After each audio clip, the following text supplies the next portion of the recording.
Em 2001, 3 pessoas de uma mesma família de imigrantes foram brutalmente assassinadas dentro da sua própria residência, ou seja, os pais e uma menina de 18 anos. E o assassino deixou uma mensagem escrita na parede das vítimas que deixava muito clara a sua motivação. Vão se fuder asiáticos, assinado KKK. Quem os encontrou foi o filho e o único sobrevivente do massacre, um jovem chamado Seth Gonzalez, de 20 anos. E foi durante uma conversa do Seth com a polícia que os investigadores descobriram que nem tudo é o que parece ser dentro da casa dos Gonzalez. Esse é o caso do massacre da família Gonzalez, ou o assassino Babyface. Olá, amizades! Tudo bem? Meu nome é Luísa Kemi, ou só a Kemi. Bem-vindos de volta ao Cafezinho Investigativo, canal aqui do YouTube que falamos sobre casos reais, mistérios e lendas urbanas que aconteceram em países da Ásia. Deixo de aviso agora no começo do vídeo que o cafezinho trata de assuntos que podem ser perturbadores para algumas pessoas, então fica a seu critério continuar. Mas antes de falar sobre o caso de hoje, olá, que é a Kemi do futuro, eu gostaria de compartilhar uma curiosidade sobre o cafezinho investigativo. Como alguns de vocês sabem, o cafezinho surgiu como um quadro no meu outro canal do YouTube, que era mais sobre a minha vida, viagens, histórias, etc. Só que vocês adoraram a ideia e logo se tornou meu quadro mais assistido. O problema é que não tinha nada a ver com o resto do meu conteúdo, porque um dia eu tava falando de maquiagem, K-pop, e no outro sobre casos criminais, o que é bem aleatório. Eu sabia que se eu quisesse que o cafezinho crescesse, eu teria que criar um canal só pra ele e criar toda uma comunicação de marca exclusiva. Foi assim que esse canal surgiu e tudo foi pensado nos mínimos detalhes. Por exemplo, a fonte e esse efeito de papel cortado que eu coloco em todas as capas dos meus vídeos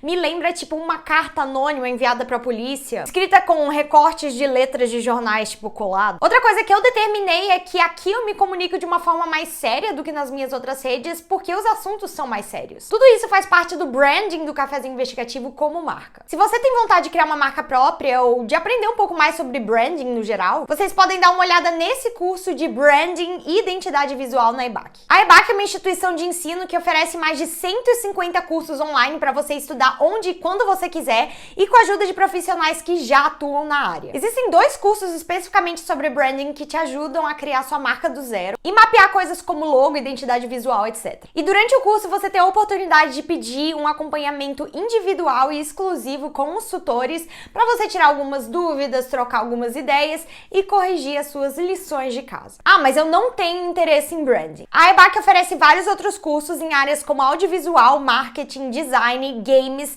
negócios, programação e data, entre outros. E até amanhã, dia 6 de setembro, a EBAC está com uma promoção de volta às aulas com descontos de até 60% em todos os cursos. Se vocês usarem o meu cupom Cafezinho200, vocês ganham mais R$200 de desconto. Vou deixar aqui o link da EBAC na minha descrição. Como a promoção só vai até amanhã, não custa nada você dar uma olhada nos cursos e ver se algum deles te interessa. Talvez seja a sua hora de tirar do papel aquele projetinho que você tem planejado. Enfim, obrigada EBAC pelo patrocínio e de volta ao vídeo.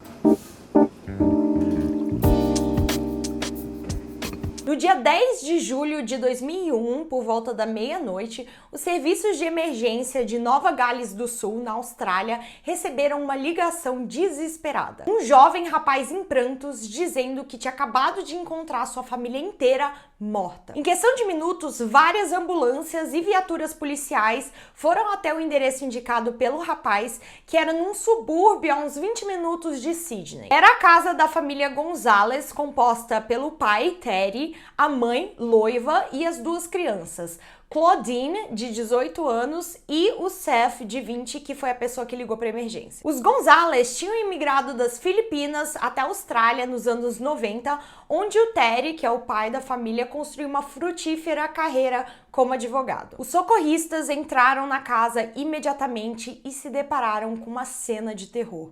Já no primeiro andar, logo na entrada da casa, eles encontraram o casal, Terry e Loiva, sem vida em uma poça de sangue com vários sinais de facada pelo corpo. E no segundo andar, eles encontraram o corpo da Claudine, também com vários sinais de facada, e não só isso, com sinais de trauma na cabeça, como se alguém tivesse esmagado a cabeça dela com algum objeto pesado. Além disso, a casa também parecia toda revirada, assim, com armários abertos, gavetas reviradas e objetos espalhados pelo chão. Por fim, uma frase foi escrita bem na parede da cozinha da família, com tinta spray, que poderia revelar o motivo do crime. Tava escrito: "Vão se asiáticos e assinado como KKK, fazendo alusão ao Ku Klux Klan. Por causa disso, no começo, os investigadores pensaram que a família Gonzalez foi alvo de um crime de ódio. E a comunidade da área em que a família morava estava morrendo de medo, porque eles pensaram que tinha um assassino à solta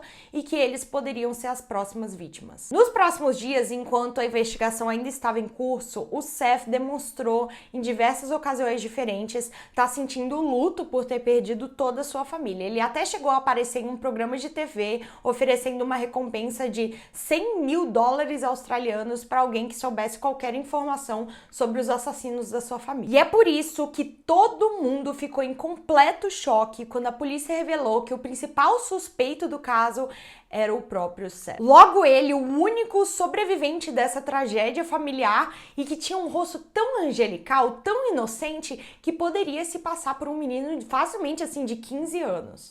Então, em questão de dias, ele foi de vítima que todo mundo sentia pena para um possível assassino. Para entender um pouco melhor sobre esse caso, a gente tem que voltar um pouco no tempo, mais especificamente a 1990, lá nas Filipinas. Como eu falei antes, a família Gonzalez era originalmente das Filipinas. Em 1980, o Seth nasceu e 3 anos depois, o casal Gonzalez teve a sua segunda filha, Claudine. Os pais trabalhavam com hotelaria, então quando os 2 filhos nasceram, eles decidiram comprar um hotel, erguer um hotel, não sei se eles compraram ou se eles construíram do nada, mas um hotel com 40 quartos que o casal administraria. Só que em 1990, o hotel foi completamente destruído por um terremoto. Parece que no dia toda a família Gonzalez conseguiu fugir ilesa do prédio, menos o Seth, que ficou preso pela perna nos escombros. O pai, o Ted, ele chegou a voltar ali nos escombros do hotel para procurar o filho e ele disse que eventualmente ele ouviu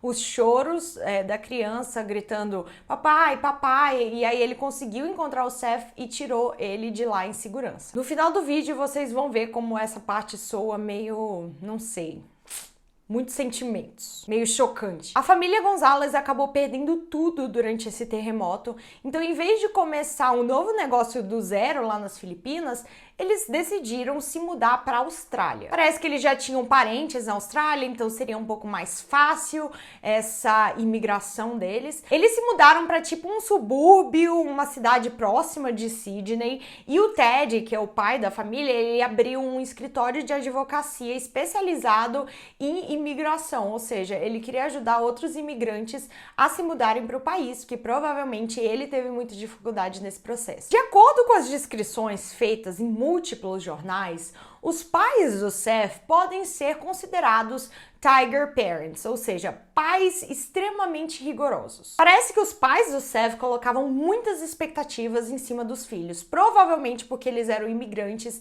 e muitas famílias de imigrantes têm isso, né? Tipo, tiveram que ralar muito na vida, então eles querem que os filhos tenham uma vida melhor do que a deles, então eles meio que pressionam os filhos a estudar bastante, a conseguir um trabalho que pague bem. Então eles só viam 2 caminhos possíveis para os seus filhos.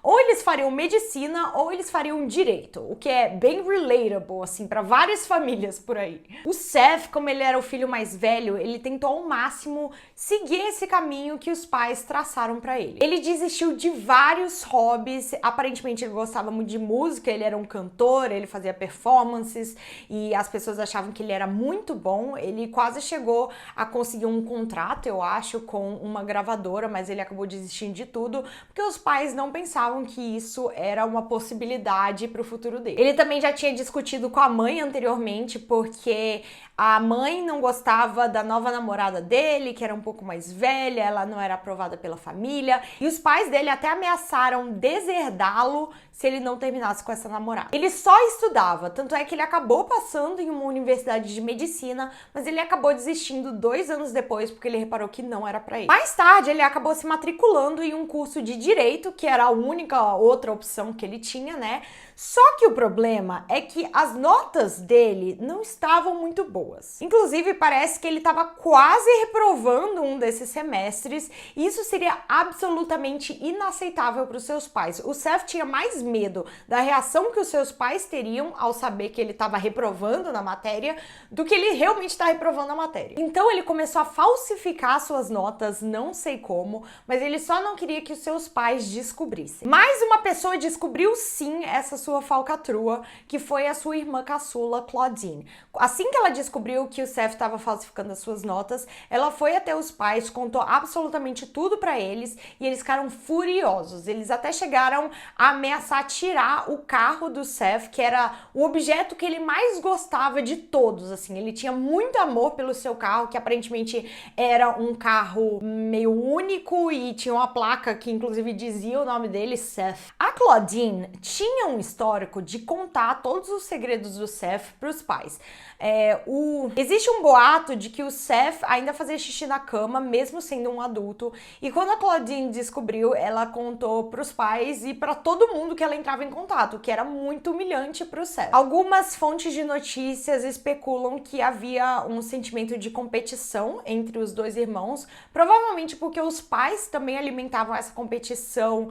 Talvez não entre os filhos, mas dos filhos contra o mundo, para que eles tivessem sucesso, para que eles fossem os melhores, e talvez isso refletisse na dinâmica familiar. Como vocês podem ver, a situação era um pouco tensa dentro da casa da família Gonzalez, mas não é como se centenas de milhares de outras pessoas não tivessem uma criação parecida, com pais rigorosos que exigem muito dos filhos, e normalmente as pessoas só esperam ter um pouco de independência financeira, se mudar da casa dos pais, que eventualmente melhora a situação. Só que quando os investigadores ficaram sabendo de todo esse histórico, eles pensaram que talvez essas cobranças excessivas dos pais para com o Seth fosse uma motivação para ele querer se livrar dos pais. Então eles começaram a investigar o Seth mais a fundo. Onde será que ele estava naquele 10 de julho de 2001? E foi assim que o álibi do Seth começou a rachar. Quando os investigadores falaram com o Seth na noite do massacre, ele contou a história do que ele estava fazendo naquele dia. E basicamente como ele chegou nesse ponto de encontrar sua família inteira sem vida. Ele disse que naquele dia ele saiu do trabalho por volta das 6 horas da tarde e foi dirigindo até a sua casa. Ele trabalhava no escritório de advocacia do seu pai. Ele tinha planos de sair com um amigo mais tarde, então ele tinha que ligar para a família para avisar que ele não voltaria tão cedo desse rolê. Só que aqui é quando a história fica um pouco esquisita. Detalhes muito estranhos. Segundo o próprio Seth, ele dirigiu do trabalho até a sua casa, chegou a estacionar o carro na garagem, só que ele não saiu do carro. Ele decidiu ligar com o seu próprio celular para dentro da sua casa para avisar para os pais que ele passaria a noite inteira fora. Mas assim, por que será que ele não saiu do carro para falar pessoalmente? Ele estava estacionado literalmente dentro da casa dele. Segundo ele, é porque estava chovendo e ele não queria se molhar, então ele decidiu ligar, mas ninguém atendeu e ele só supôs que não tinha ninguém em casa e saiu para encontrar com a amiga. Ele ficou entre 6 e 8 horas dirigindo por aí, procurando a casa desse amigo que ele ia encontrar, porque aparentemente ele não sabia onde esse amigo morava e esse amigo não estava atendendo o telefone. Eventualmente ele desistiu desses planos e foi encontrar com outro amigo por volta das 8 horas da noite para jantar. Eu vou chamar esse outro amigo de Sam. Primeiro os dois jantaram no restaurante Planet Hollywood e depois eles foram para um fliperama jogar alguns joguinhos. O Sam foi interrogado pela polícia e ele corroborou essa história do Seth, então os dois realmente tinham saído aquela noite. Por volta da meia-noite, o Seth voltou para casa e ele falou que no momento em que ele abriu o portão da garagem,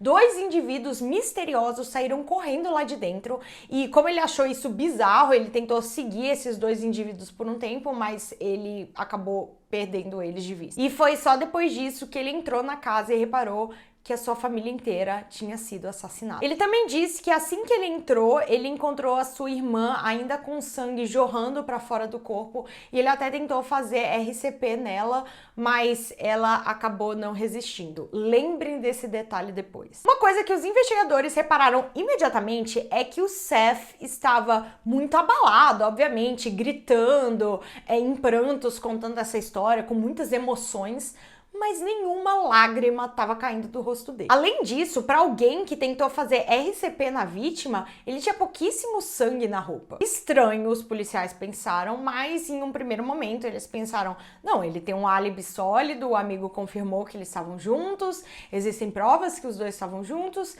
então vamos deixar por aqui e continuar a investigação. Aquela mesma semana aconteceu o funeral da família Gonzalez e vários familiares deles, inclusive o próprio Seth, discursaram. Quando os Seth subiu no palanque, ele fez todo um discurso dizendo que amava sua família, que se sentia perdido sem eles e que ele devia sua própria vida ao seu pai, porque ele salvou, né, o Seth durante aquele terremoto quando ele era criança. Só que depois disso, ele simplesmente cantou uma versão a capela da música One Sweet Day, da Mariah Carey. Todas as pessoas lidam com o luto de uma forma diferente, mas várias pessoas que estavam no funeral, inclusive vários jornalistas que foram permitidos a entrar no funeral, falaram que foi um momento muito estranho. O Seth estava calmamente cantando na frente dos caixões da sua família inteira, como se ele estivesse num show particular de talentos dele, assim. E os jornalistas pensaram, nossa, isso é bem incomum. E nos próximos dias, o Seth continuou tendo várias atitudes estranhas. Por exemplo, poucos dias depois do assassinato, o Seth fez uma visita ao seu contador,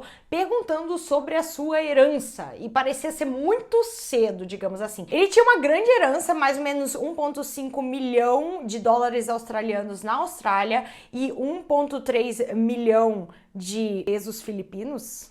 É pesos filipinos? Deixa eu ver. Currency peso filipino, sabia. Isso, pesos filipinos. E como ele era vítima de um crime, ele também era elegível a uma indenização de 15 mil dólares australianos. Parece que com esse dinheiro, pouquíssimo tempo depois do crime, o Seth se mudou para um novo apartamento e deu entrada para um carro de luxo, que custava mais ou menos 173 mil dólares. E ele falou para a concessionária que ele pagaria esse carro com o dinheiro da sua herança. Também descobriram que ele penhorou algumas joias da sua mãe e vendeu os carros dos pais. Mas o mais estranho é que alguns dias depois dessa tragédia, o Seth começou a contar para vários familiares distantes que ele estava com um tumor cerebral e que ele precisava de dinheiro. Obviamente ninguém enviou e todo mundo estava achando todas essas atitudes extremamente suspeitas. A polícia continuou suas investigações, interrogando várias pessoas envolvidas com esse crime, e eles chegaram até uma das tias do Seth.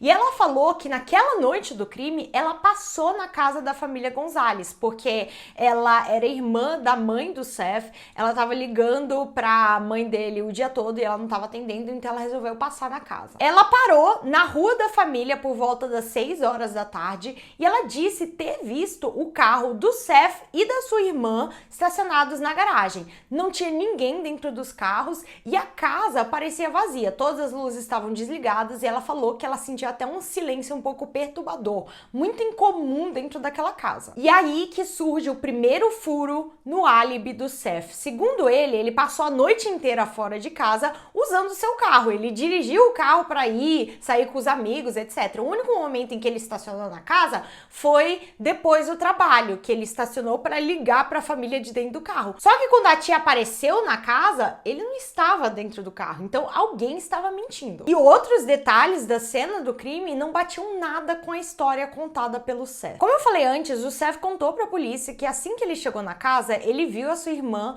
com o sangue ainda jorrando do seu corpo, como se ela tivesse sido recém-esfaqueada. Só que os resultados da autópsia apontaram que muito provavelmente a irmã foi a primeira a ser morta. Naquele dia, a Claudine era a única pessoa que ficaria em casa o dia todo. Todas as outras pessoas, os pais, o Seth, eles iriam trabalhar durante a tarde. Os investigadores estimam que ela faleceu por volta das 4h30 da tarde, então seria impossível que à meia-noite ainda tivesse sangue jorrando do corpo dela, porque o coração dela já parou de bater horas atrás. É impossível jorrar sangue de alguém que faleceu há tanto tempo. Uma das principais linhas de investigação desse caso foi que a família Gonzalez foi vítima de algum tipo de crime de ódio ou que eles foram vítimas de um assalto que deu errado. Tipo, existiam evidências que poderiam apontar para isso. Tinha objetos revirados pela casa toda, algumas roupas jogadas para fora do lugar, tinha a frase que foi escrita ali na parede da cozinha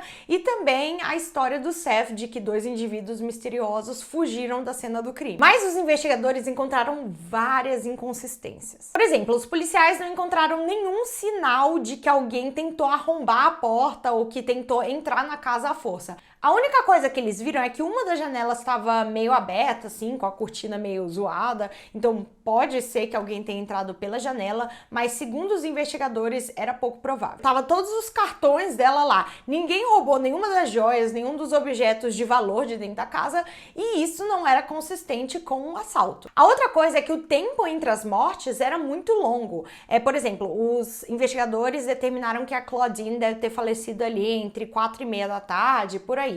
O pai dela só voltou para casa, ele só saiu do trabalho quase 7 horas da noite. Que assaltante ia ficar dentro da casa, da cena do crime, esperando para que outras pessoas chegassem? Não faz nenhum sentido. Tipo, esperar 3 horas dentro da cena do crime, isso seria incomum. E a quarta coisa é que estavam faltando algumas facas da cozinha da família. E os policiais determinaram que essas foram as armas do crime. Elas nunca foram encontradas, mas é muito estranho que assaltantes ou pessoas que queriam cometer algum tipo de crime de ódio porque eram xenófobos tenham entrado dentro da casa com a intenção de ou assaltar ou matá-los sem uma arma do crime. Que assaltante que usa as próprias facas da família para cometer o crime? Muito estranho. Tudo isso indicava que o Seth estava escondendo alguma coisa. Então, em dezembro daquele mesmo ano, os detetives revelaram para o Seth que eles não acreditavam na sua história. Então, ele começou a ficar desesperado. Ele sentiu a pressão de que